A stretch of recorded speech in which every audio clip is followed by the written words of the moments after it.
Welcome to SVG-TV News for Tuesday, March 22nd, 2016. I am Jennifer Richardson with the details. Actively monitoring the matter between developers and residents of the Grenadine island of Canouan in relation to beach access, Prime Minister Dr. Ralph Gonsalves says consideration must be given to the fact that according to law, the entire northern side of the island is leased to developers.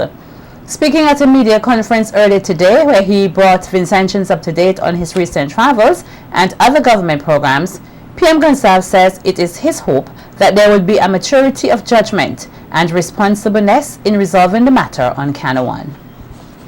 Look forward with great interest to see the hotel in the north, that it openly becomes fully operational and developments are taking place. Millions of dollars have been spent. The way it is geographically,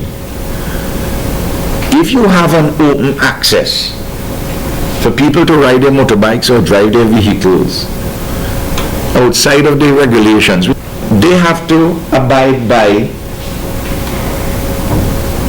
the internal traffic arrangements in that area. I want to see reasonableness and maturity of judgment.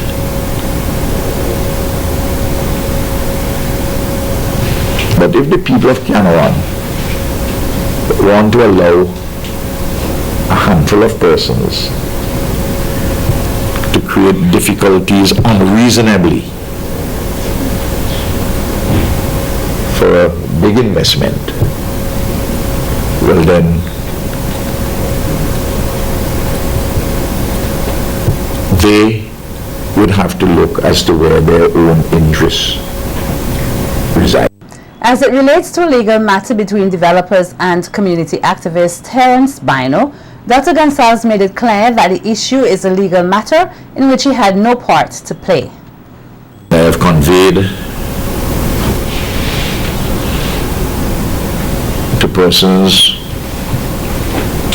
relevant persons, how I think that should be resolved. But that is where that is. All I ask is that everybody behave with sensitivity and maturity. And I happen to know that this project is very important for the people of Canouan and the people of St. Vincent and the Grenadines. And I'm absolutely sure that whatever difficulties there are, those difficulties, as always, will be resolved. And President of the Canouan Island Development Council, Terence Bino, appeals to the government and Prime Minister Dr. Ralph Gonsalves to put the necessary plans in place for a meeting soonest. Bino told SVG-TV News that he listened to the Prime Minister at today's media conference and outlined that to travel to mainland St. Vincent from the Grenadine Island would be costly and that it would be helpful if the government assisted with the trip to have a meeting on the mainland. He motivates me, as I followed him for many years in the sense of his work. I've learned about his development in Jamaica in protest actions when something is wrong. I've seen situations where he took back 100 acres of land in Union Island that was sitting there doing nothing. I've seen situations where he acquired land from Randolph Toussaint to build a marine resource center in Canouan. I've seen these type of things. He was then our lawyer in '99 when we were asking Sir James for access to those same beaches. We know it's wrong. It's against our rights as citizens to access those beaches via footpath or road. And I still believe that the Prime Minister has a good heart and he will accede to the Canouan people needs. The activist said he too wants to see a harmonious resolution to the situation. We hope that the Prime Minister, in his good wisdom, would use his office, ask Mr. Pompey and Mrs. Snag to come to Canouan. It's not a burden on the government. It's a trip by morning, 10:20 flight. You return in the afternoon, or they can come with the ferry a Friday and return the same Friday.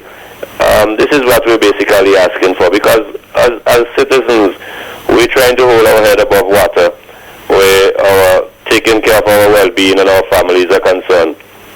And to come to St. Vincent for that meeting the Wednesday, to return on the Thursday, that will cost us about $400. I mean, I can tell you the fare is $100 up.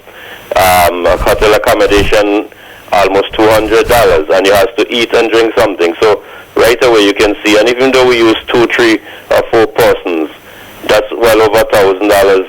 You understand, for us to do so. I'm asking the Prime Minister again to rethink his decision and just meet with us on Cano. Let's have the issue resolved and stop the back and forth. Officially announcing that Parliament, which was originally slated for this Thursday, March 24th, has been postponed to Tuesday, April 5th, 2016, at today's media conference. Prime Minister Dr. Ralph Gonsalves noted that the move was necessary to allow the creation of a bill for the signed agreement done in Abu Dhabi for $15 million towards the geothermal project. Parliamentary work is not just people, as some people think, just getting up and make speeches. A lot of the work is, much of the work in fact, is detailed legislative work. I have to put on a juridical footing the agreement, the $15 million soft loan concerning the geothermal project. The project is on stream, and we're all doing what we have to do, our respective work. But in order for us to draw down any monies at any appropriate time, the agreement, I have to put it, the loan agreement, I have to put it in the form of a bill, because we're a country of laws, and to get things on a proper footing. That's going to be the central bill on the agenda. There are a couple of other small things, but that is the one which has the greatest significance. Local historian and principal of the St. Vincent Boys Grammar School, Curtis King, says that in order for SVG to move forward from its colonial experience, the country must truly recognize and appreciate the selection of national heroes. On Sunday's Hit Stock program, which discussed the importance of national heroes as well as the selection process, King says that every society needs inspiration from its own people, and that the selection of national heroes helps Vincentians to foster confidence and national pride, where they are able to have a better perspective of who they are, and with this in mind, look to a brighter future. We ought to have our own national heroes. I would add also that it becomes very important for us as a small developing society, primarily because of the colonial experience to which we were subjected. That is to say, the efforts of the colonial authorities in trying to exploit our resources. That effort resulted in a complete destruction, if you like, of our people's way of life, and more than that, it created for those who emerge as descendants of these people the difficulty in identifying that indeed their foreparents were more than mere victims of their circumstances. King adds that because of the attempts by the colonialists to distort Vincentian history in an effort to undermine the people's sense of who they are, it is very important for more education so as to correct the image Vincentians have of their history. And I'm saying the complete destruction, part of the agency that resulted in the complete destruction is the education. And most I'm speaking about the distortions that those who wrote about our society ensure that would have been repeated or put there in our history so that it could destroy our confidence, love for ourselves, national pride, and so on. And I'm saying for those reasons, it is important that we identify national symbols, among which national heroes. As St. Vincent and the Grenadines observed World Forestry Day yesterday and is today observing World Water Day, the Forestry Department in the Ministry of Agriculture is continuing its thrust to educate the public on the importance of the forest and the need for its protection. Director of the Forestry Department, Fitzgerald Providence, says the forest plays a vital role in the water supply of St. Vincent and the Grenadines and builds resilience against climate change. Therefore, we must protect our upper watershed areas, particularly the forest, because not only it's there to protect the watershed, but it also plays what we call ecosystem services in terms of cleaning the water, as the forest filters the water better than any human-made implement. It also helps in terms of the water cycle, in that although trees take up water, more than 75% of that water goes back out into the atmosphere and is part of the water cycle that helps to bring the rain and the clouds, and that's why we can have sustained water. As we're in the dry season, the importance of forests it comes to us because we're able to sustain a lot of our streams because we have healthy forests. Providence is encouraging Vincentians to celebrate and protect the forested areas, such as the Kings Hill Forest Reserve. A forest like the Kings Hill Forest Reserve, one of the oldest forest reserves in the Western Hemisphere, was enclosed and protected as a forest reserve because of the important role it played in the water cycle and in bringing rains to the surrounding lands which were at that time in agriculture.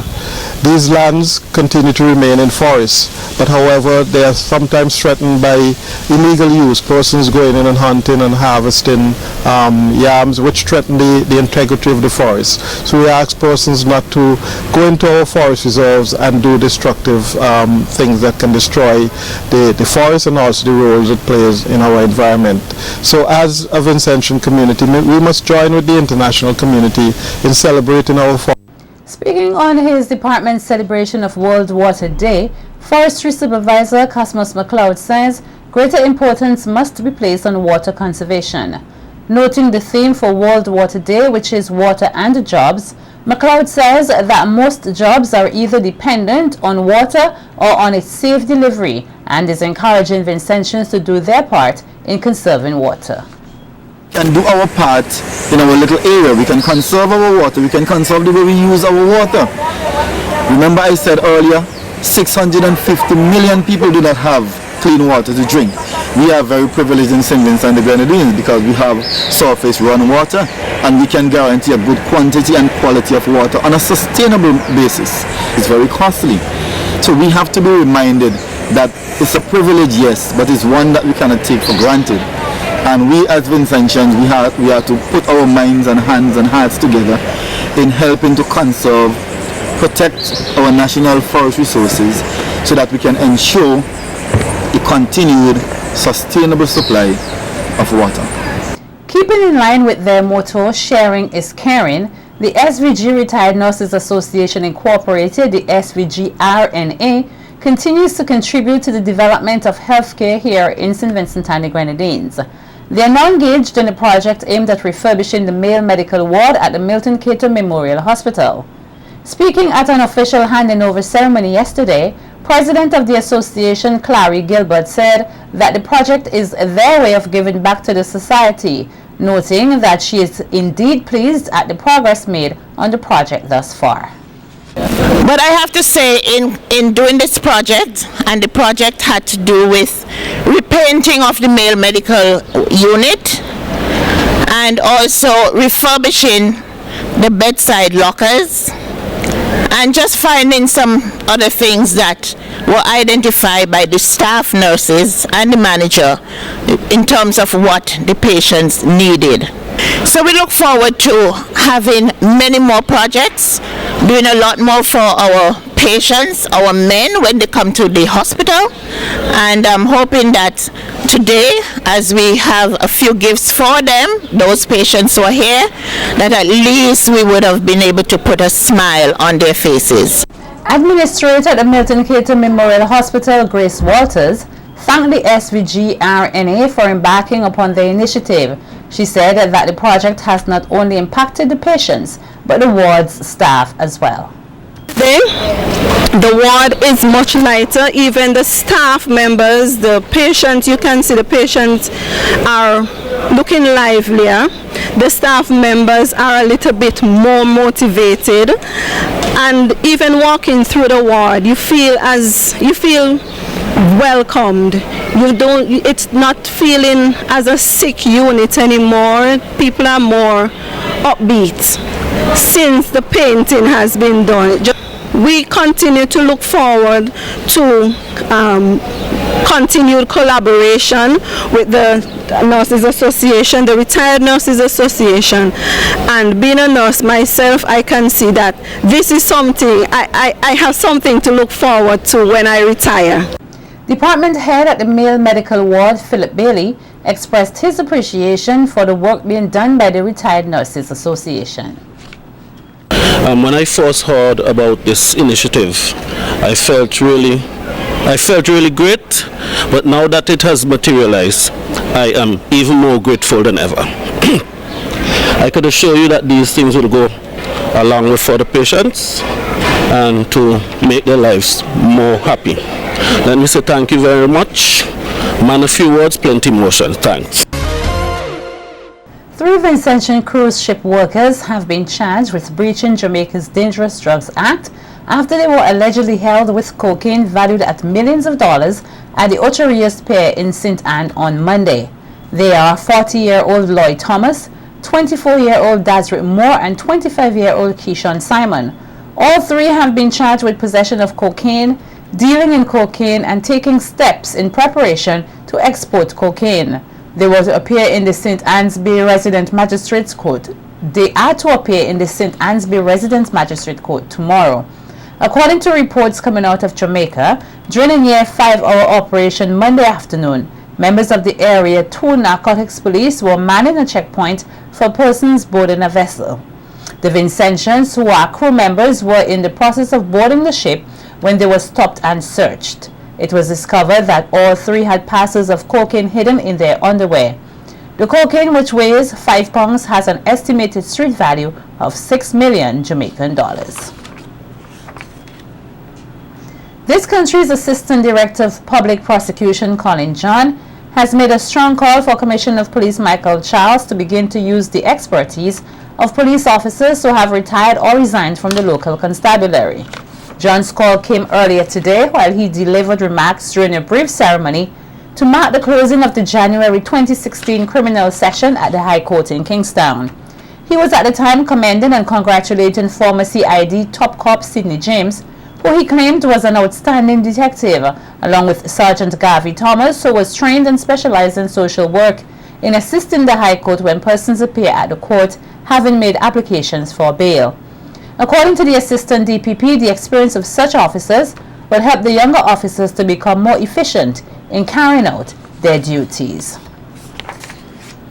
Family and relatives of 13-year-old J.P. Eustace Memorial Secondary School Cameron Loman is trying to come to terms with their loss. The teenager drowned yesterday around 10 a.m. at the Villa Beach. When SVG-TV visited his home at Otley Hall, his parents were not there. However, relative Errol Colley says that he was saddened by the death. Colley says that he was impressed with the youngster, whom he described as a quick learner. He's a nice boy and he would have been very skillful. He used to always be with his father. His father's a good worker, you know, doing mason and carpentry and all of the work. And he always have him with him now, you know, as your right hand. This is why I know his father will miss him now. Yeah, he would really miss him. And he was a nice boy, but just mean he did get carried away with friends and went out on the beach when he was to be in school. Yeah, and just mean he gone. And just leave him mother and father, just keep crying. Yeah, it's sad, it's sad. Was he an only child or? No. His 2 sons and a daughter he got with his wife. And he was child number 1? Yeah, he was child number 1. Yeah, he was real nice little boy, you know. Real nice, real. Colley said that the last time he saw the youngster was the morning before his death, just as he was going off to school with his siblings. Yesterday morning when I was leaving here, I saw he was calling out his sister and say his mom say, look sharp, hurry up, you know, let me go. But all the time I never knows on the beach and we're going. Yeah, I never know on the beach, and that's all I could say about him. I know he was nice. He was real nice. Trust me. I just only hope the mother and father hold it stronger, because you know what feelings all about. Yes, both of them first, and he gone. Expressing his condolences to the family of the late Kimron Lohman, Prime Minister Dr. Rav Gonsalves noted that it is never easy to lose a loved one in such a way, especially at such a young age. He pledged his support as well as that of the Ministry of Education in assisting the family and students through the tragic event. I made arrangements for her to see the Cabinet Secretary. I hope that when she comes, I'm here and available. I had this, what can you say at times like these? When a mother loses a 13-year-old son, he's going to secondary school at JP Eustace, and I have to say that the Ministry of Education will, in the normal way, will mobilize whatever support systems, because students who know young Kimron would feel very distraught, and they require support to the family. The Carnival Development Committee officially launched its poster and view cards for Vincy Mas 2016 today. At a media conference, Chairman of the Carnival Development Committee, Dennis Ambrose, pointed out that the view cards greatly assist in the promotion of the festival and announced that from today they will be available to the public. Vincy Mas 2016, and today is the official launching of the poster and view cards for Vincy Mas 2016, and an opportunity for the CDC to update you on the current status of plans for Vincy Mas this year. The CDC continues to proudly present these two very special promotional items because we know that they help tremendously to carry the message of Vincy Mas to a wide and captive audience around the world. Along with the social media, we know that these items reach an extensive audience here and overseas. As of today, the Vincy Mas poster and view cards are readily available to everyone. Ambrose also announced a change in the calendar of events with the anticipated Miss SVG pageant now taking place on June 4th, 2016. We'll see that the Miss SVG show slated for May 28th. There has been a change. After much discussion, we could not make the necessary adjustment before printing time. And the decision is the show would now be held on June 4th. We believe that this new date is a much better one.